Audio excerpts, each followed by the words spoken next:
Bienvenue. Alors aujourd'hui, on s'attaque à un sujet, une vraie montagne pour beaucoup de gens. Comment vraiment maîtriser le français? Et pour ça, on a une pile de sources assez variées. On a des choses très concrètes, des listes de podcasts, des stratégies de lecture, et puis des documents beaucoup plus denses. Ah oui, On a un rapport du Conseil national d'évaluation des systèmes scolaires français et même une thèse universitaire du Québec sur la psychologie de l'apprentissage. rien que ça. Notre mission, ça va être de secouer un peu tout ça pour voir ce qui en ressort. On veut essayer d'extraire les stratégies qui marchent vraiment et peut-être les idées un peu surprenantes. Hmm. Bref, comment on passe de la simple liste d'outils à une méthode qui fonctionne vraiment. Et c'est un vrai défi, parce qu'apprendre une langue, c'est un labyrinthe en fait. On croit souvent qu'il suffit d'avoir la bonne appli, le bon livre, mais c'est bien plus profond. C'est clair. Et les sources qu'on a là, justement, elles vont nous permettre de regarder un peu derrière le rideau des méthodes miracles, pour aller voir les vrais blocages psychologiques et les découvertes de la recherche qui peuvent tout changer. D'accord, alors commençons par le plus visible, le plus simple en apparence, les podcasts. Toutes les sources en parlent un peu comme d'une solution magique. Mais est-ce que c'est vraiment si efficace? Ou c'est juste une façon de se donner bonne conscience en écoutant du français pendant qu'on fait la vaisselle? Ben, c'est toute la question. Et la réponse, je crois, elle est dans la manière de les utiliser. Si on écoute passivement, juste en fond sonore, l'effet est très limité. D'accord. Mais si on s'en sert comme un outil d'immersion active, là, ça change tout. Les sources de l'Alliance française et de Preply le montrent bien. La force des podcasts, c'est leur flexibilité. On peut trouver pile le bon niveau pour soi. C'est vrai que les sources donnent plein d'exemples. Ça va des podcasts au ralenti, comme News in Slow French, Voilà. pour pas être tout de suite découragé, à des tranches de vie très authentiques, comme One Thing in a French a Day. Pour le vocabulaire du quotidien, ça, Exactement. Ou journal en français facile pour l'actualité, choses à savoir pour la culture G. Mais ce qui est intéressant, c'est moins les titres que la stratégie derrière, non? absolument. Il faut trouver l'outil qui correspond à son objectif du moment. Et surtout, ne pas se sentir dépassé. C'est ça la clé en fait. C'est ça. L'écoute, c'est la première porte d'entrée. Mais la deuxième, qui est tout aussi cruciale, c'est la lecture. Et là aussi, les sources comme Les Sherpas ou Merciap, elles insistent sur un point qui a l'air simple, mais qui est fondamental. Lequel? La différence entre lire et faire de la lecture active. D'accord. Il ne s'agit pas juste de parcourir des mots sur une page, mais vraiment de dialoguer avec le texte. Dialoguer avec le texte, ça sonne un peu abstrait. Concrètement, ça veut dire quoi? Si je prends un article du Monde ce soir, je fais comment pour faire de la lecture active? Ben, concrètement, ça veut dire que tu lis pas seulement avec tes yeux, mais avec un crayon ou un clavier. Hmm. Tu soulignes les mots que tu ne connais pas. Et surtout, tu prends le temps de les chercher. À la fin d'un paragraphe un peu compliqué, tu t'arrêtes et tu te forces à le résumer en une phrase, avec tes propres mots. Ah oui, c'est le test ultime de compréhension, ça. Exactement. Si tu y arrives, c'est que tu as compris. Sinon, c'est que tu as juste survolé. Et les sources insistent aussi sur le fait de varier les supports. Un article, puis un roman, puis une BD. Chaque format fait travailler une partie différente du cerveau. D'accord, donc on a les outils, des outils qui demandent de l'engagement, on n'a rien sans rien, mais en lisant les sources, il y a un document qui m'a vraiment interpellée. C'est le rapport du CNESCO. Ah oui, celui-là. Ce qui est fou, c'est qu'il ne nous parle pas des étrangers qui apprennent le français, mais des élèves français qui apprennent l'anglais ou l'espagnol. A priori, rien à voir. A priori. Et pourtant, je crois que c'est là qu'on trouve une des clés de notre sujet. Ça révèle des obstacles universels. Et le constat principal, il est sans appel. Si les élèves français s'en sortent de mieux en mieux à l'écrit, en compréhension, à l'oral, c'est une autre histoire. Mhm. Et il y a un chiffre qui m'a vraiment scotché. En fin de collège, on a 75% des élèves en anglais 75%. et 73% en espagnol qui ne sont pas capables de produire une langue globalement correcte à l'oral. C'est énorme, C'est énorme. cette peur, ce blocage au moment de parler. Je pense que n'importe qui apprend une langue surconnaît là-dedans, non? Ah mais complètement. Ça me rappelle mes cours d'espagnol.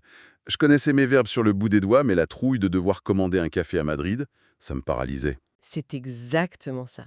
Et alors, le rapport, il essaye de comprendre pourquoi. D'où vient ce blocage massif? Il y a plusieurs pistes. La première, elle est un peu historique. Pendant très longtemps, au primaire, l'enseignement s'est trop concentré sur le vocabulaire.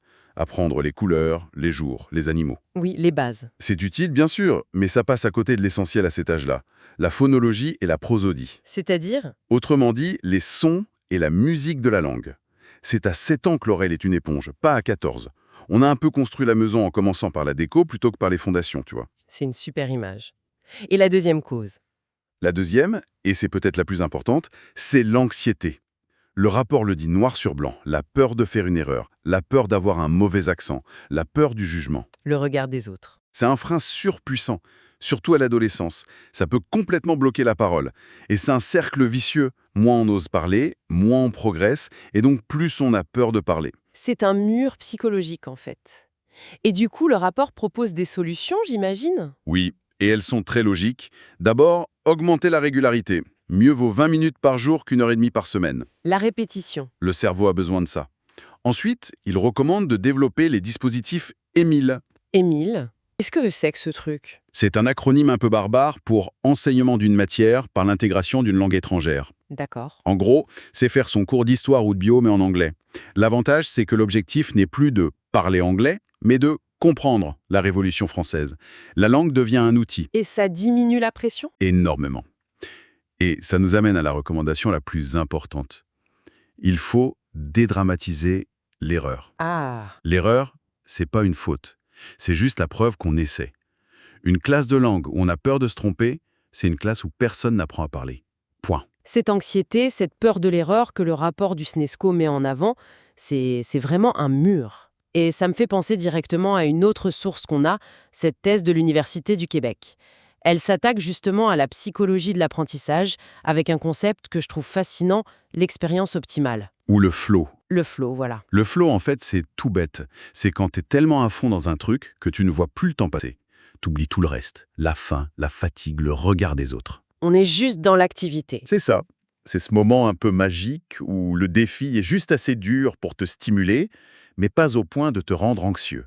C'est l'équilibre parfait. On a toutes et tous connu ça, que ce soit en faisant du sport, de la musique ou même en étant absorbé par un problème au travail. Mais ce qui est incroyable, c'est que cette thèse a mesuré l'impact de cet état sur l'apprentissage du français. Et les résultats sont surprenants. C'est le moins qu'on puisse dire. L'étude a montré qu'une expérience de flow intense, quand on écrit en français langue seconde, ça améliore de manière très nette deux choses. La précision, donc le nombre de phrases sans erreur, D'accord. et la créativité. En gros, quand on est dans cet état, on écrit de façon plus juste et plus imaginative. C'est assez logique finalement. On est concentré, on est libéré de l'anxiété. Mais là où ça devient vraiment contre-intuitif, c'est qu'il y a une contrepartie. Le revers de la médaille. Voilà. Oui, et c'est peut-être le point le plus important de toute notre analyse. La thèse met en lumière ce qu'elle appelle l'hypothèse du compromis, le trade-off hypothesis. L'étude a trouvé une corrélation, enfin un lien négatif, entre l'intensité du flow et la complexité des phrases. Attends. Ça veut dire que plus on est dans cet état de concentration optimale, plus les phrases qu'on produit sont simples. Exactement. C'est un compromis cognitif. Notre cerveau a des ressources limitées, tu vois. Quand on est en état de flow et qu'on se concentre à fond sur la précision pour ne faire aucune faute, Mhm. eh bien notre cerveau alloue toutes ses ressources à ça. Il en verse donc moins pour construire des phrases super complexes ou pour écrire très vite. On ne peut pas tout faire parfaitement en même temps. Mais c'est dingue, c'est complètement contre-intuitif. Ça veut dire que pour mieux écrire, il faut accepter d'écrire plus simplement, presque comme une enfant. C'est comme faire un pas en arrière pour faire deux pas en avant. Ça doit être super frustrant. C'est exactement ça. Et c'est fondamental de le comprendre, parce que beaucoup de gens qui apprennent une langue culpabilisent à ce stade. Ils ont l'impression de régresser. Ils se disent « Avant j'essayais des phrases compliquées, maintenant je fais des phrases sujet-verbe-complément, je suis nul ». Oui, je vois. Mais cette recherche nous montre que non, ce n'est pas une régression.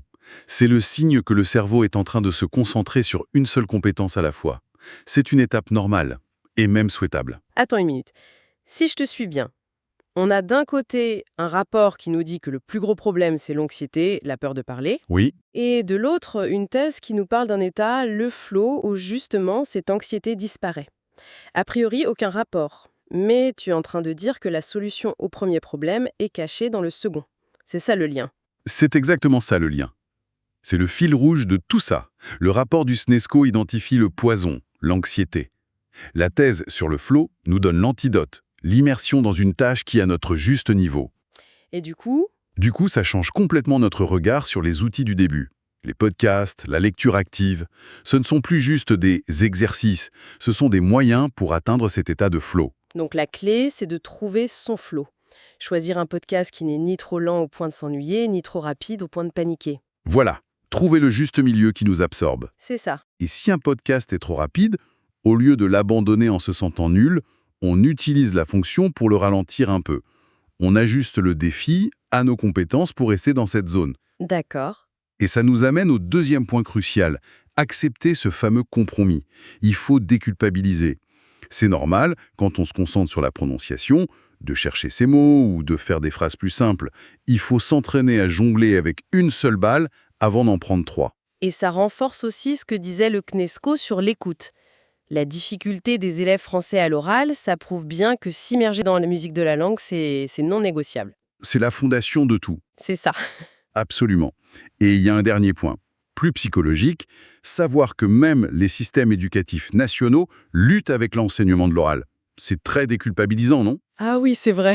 Ça montre que si on trouve ça difficile, ce n'est pas qu'on est mauvais en langue, c'est juste que c'est difficile, point. Tout ça nous amène donc à une pensée finale, une sorte de changement de perspective. Oui, toutes ces sources, mises ensemble, elles suggèrent que l'obstacle principal, ce n'est souvent ni la grammaire, ni le vocabulaire, c'est la peur. L'anxiété. C'est l'anxiété. Et l'antidote le plus puissant à cette anxiété, c'est cet état d'immersion totale, le flow. Donc, la question qu'on devrait se poser chaque matin en tant qu'apprenante ou apprenant, elle changerait complètement. Exactement. La question la plus utile n'est peut-être plus « quelle règle de grammaire dois-je étudier aujourd'hui ?» Mais plutôt, Plutôt simple. Quelle activité, aujourd'hui, va me permettre d'entrer dans un état de flow avec le français? Est-ce que ce sera d'écouter ce podcast qui me passionne, de relire un chapitre de ce livre que j'adore, ou de me donner un défi d'écriture de 10 minutes en visant uniquement la précision? et c'est peut-être en se concentrant sur cette expérience optimale au quotidien qu'on trouve, paradoxalement, le chemin le plus efficace. Et le plus agréable surtout.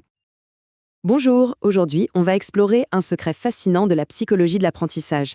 Il s'agit d'un état mental qui peut non seulement faire baisser le stress, mais aussi, et surtout, améliorer de façon spectaculaire la qualité de notre travail. On a tous connu ça, non? Ce moment où, en plein apprentissage, surtout quand il s'agit d'une nouvelle langue, l'anxiété monte tellement fort que plus rien ne sort. C'est comme si le cerveau se mettait en pause. Et ce n'est pas juste une impression. La recherche le montre bien. De toutes les compétences linguistiques, c'est la production écrite qui génère le plus souvent des émotions négatives. Le problème, c'est que cette anxiété peut nous pousser à tout simplement éviter l'exercice. Et là, évidemment, impossible de progresser. Alors, voici le programme pour aujourd'hui. On va commencer par comprendre cette anxiété, puis on découvrira ce qu'est l'expérience optimale, on verra comment une étude a testé ce concept, on décortiquera les résultats, qui sont, vous allez voir, assez surprenants, et on finira avec des astuces concrètes pour apprendre à entrer dans la zone. Ok, alors, comment on fait pour contrer cette anxiété qui nous paralyse? Eh bien, les chercheurs ont une piste super intéressante. Ils parlent d'atteindre un état d'expérience optimale.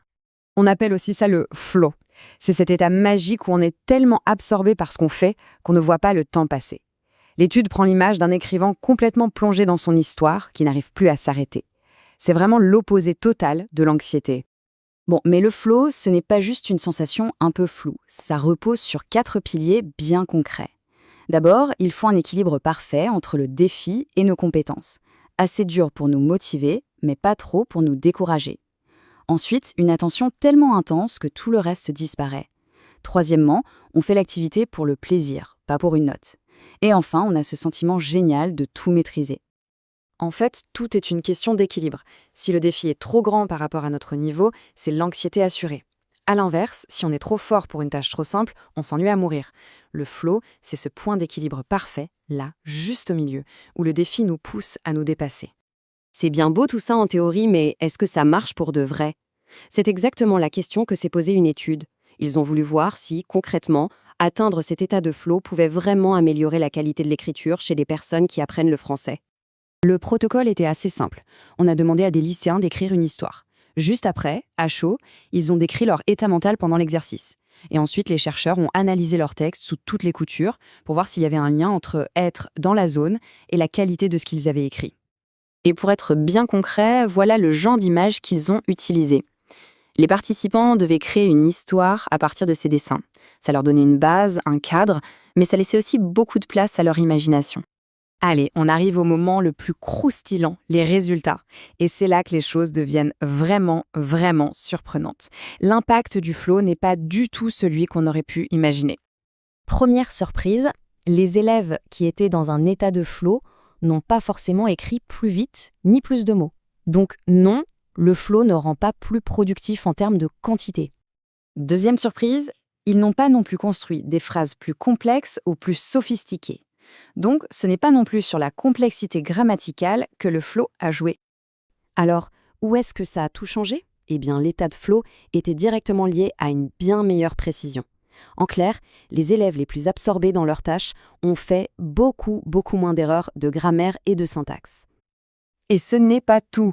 Regardez-moi ces chiffres. Le flow a aussi eu un effet spectaculaire sur la créativité. Près de 3/4 des élèves en état de flow élevé ont écrit des histoires originales et personnelles, contre à peine 1/4 dans le groupe à faible flow. La différence est énorme. La conclusion de l'étude est donc sans appel. L'expérience optimale, le fameux flow, ne rend pas plus rapide ou plus complexe, mais elle rend plus précis. Et ça, pour l'apprentissage, c'est une information capitale. D'accord, mais alors pourquoi? Pourquoi la précision et la créativité décollent, mais pas la vitesse ou la complexité? La réponse se cache dans la manière dont notre cerveau gère ses ressources. Pour piger ça, il faut regarder du côté de ce que les scientifiques appellent l'hypothèse du compromis. En gros, c'est l'idée que notre attention, c'est une ressource limitée. On n'a pas une réserve infinie. On ne peut donc pas se concentrer à 100% sur tout en même temps. Il faut faire des choix. Le flow, ce n'est donc pas une baguette magique qui nous donne plus d'énergie mentale. C'est plutôt comme un laser. Il nous aide à concentrer toute notre attention disponible sur un point bien précis. Et dans le cas de cette étude, ce laser s'est pointé sur la justesse des détails et l'originalité, au détriment d'autres aspects comme la vitesse. C'est un compromis en fait. Bon, maintenant la question qui nous intéresse tous, comment on fait concrètement pour provoquer cet état de flow et mieux apprendre? Heureusement, l'étude nous donne des pistes très claires. Pour créer les conditions parfaites pour le flow, il y a 4 clés. 1. Avoir des objectifs clairs, découpés en petites étapes. 2. S'assurer que la difficulté est bien dosée. 3. Choisir des sujets qui nous intéressent vraiment, c'est le moteur le plus puissant. Et enfin 4. Avoir une certaine liberté, une certaine autonomie dans la façon de faire les choses. Et on va se quitter sur cette réflexion. Finalement, cette étude nous suggère que l'état émotionnel et mental dans lequel on apprend est peut-être aussi important que le contenu lui-même. Et si le vrai secret pour apprendre, c'était de trouver du plaisir, de l'engagement et une concentration totale dans ce qu'on fait. C'est une idée qui pourrait bien tout changer.